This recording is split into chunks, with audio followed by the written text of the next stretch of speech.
So, ayan na nga, nagtatahi tayo ng mga damit ni Ama na may mga butas. Ayan. Dinidilaan. Binabasa muna natin yung sinulid bago ipasok. Ano pa kasi yung dinidila? Binabasa at sabay ipapasok. Ano ba naman yan kasi? Bakit ganon?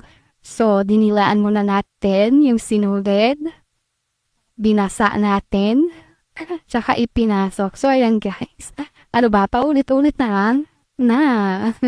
Nakakainis naman kasi kapag nag-ano tayo ng audio ng makanta, lagi na lang nasi-CPR. So, voice over na lang tayo. Kahit hindi kaganda yung ating voice over, at least hindi siya masi-CPR.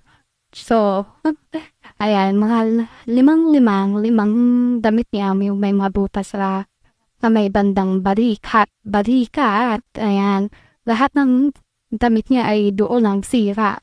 Di ko alam kung bakit pare-pareho yung pare-pareho yung sira, puro sa balikat, ayan, ulit-ulit. Ang hilig mag-ulit-ulit ng siya sinasabi. At itong si Mommy, chat ng chat yan sa baba, ayan. Marunong naman siya magtagalog. Huli ko nga siya nagtatagalog kagabi, pero ngayon di siya nagtatagalog.